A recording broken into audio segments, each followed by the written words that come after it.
Hi all, this is Ashutosh here, and I welcome all of you to this second chapter of Combining Price and Volume series. हमने पिछले chapter में समझा था कि एक retail participant के लिए प्राइस और वॉल्यूम को कंबाइन करना क्यों जरूरी है. Price as an element could get manipulated or influenced. आप एक क्वांटिटी खरीदिए या 1000 क्वांटिटीज खरीदिए, प्राइस एक लेवल से नेक्स्ट लेवल पे मूव कर सकता है. Hence, it is very important for a retail participant to understand कि वॉल्यूम जब प्राइस का मूवमेंट हो रहा है तो किस तरीके से रिएक्ट कर रहा है.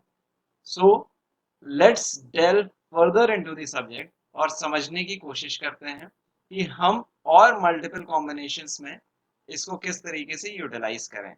सो let's move ahead. Let me quickly summarise जो हमने पिछले चैप्टर में पढ़ा था.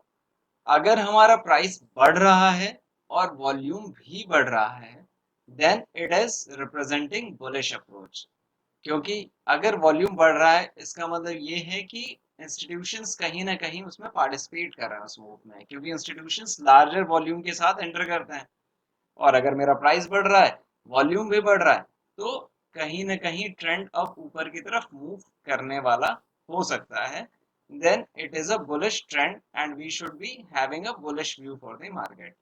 प्राइस बढ़ रहा है, वॉल्यूम कम हो रहा है, then it is a zone of caution. क्योंकि हो सकता है this is a bullish trap. एक रिटेल पार्टिसिपेंट के लिए एक ट्रैप बनाया जा रहा हो कि वह प्राइस के मूवमेंट से सिर्फ इन्फ्लुएंस्ड हो जाए और वह उसमें पार्टिसिपेट कर ले.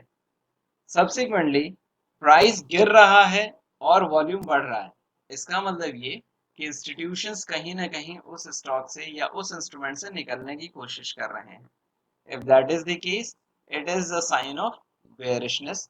और प्राइस गिर रहा है और वॉल्यूम भी गिर रहा है, then it is a zone of caution. हो सकता है कि रिटेल पार्टिसिपेंट्स के मन में डर पैदा करके the objective is to create a bearish trap wala view. If this is the case, let's try to understand कि क्या क्या multiple cases हो सकते हैं, and we will further get into it deeper. Examples देखते हैं. तो एक केस तो ये हो सकता है कि अप ट्रेंड हो with और without volume, डाउन ट्रेंड हो with या without volume, कंसोलिडेशन हो या रेंज ब्रेकआउट्स हो रहे हो. As a retail participant range breakouts बहुत अच्छी अपॉर्चुनिटीज होती हैं. तो रेंज ब्रेकआउट्स में आप वॉल्यूम को किस तरीके से डिप्लॉय करके समझें कि अब प्राइस मेरा ऊपर की तरफ जाने वाला है. सप्लाई एंड डिमांड जोन में वॉल्यूम किस तरीके से रिएक्ट कर रहा है, या पिवट सपोर्ट एंड रेजिस्टेंसेस है वहां पे वॉल्यूम किस तरीके से रिएक्ट कर रहा है.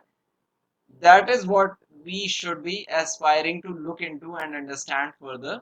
उसे जब हमने अच्छे से ऑब्जर्व कर लिया तो नेचुरली हमारी जो डिसीजन मेकिंग एफिशिएंसी होती है वह काफी बढ़ जाती है. तो let's go and see it in the charts. हमने दो एग्जांपल लिए हैं. एक बजाज फाइनेंस है.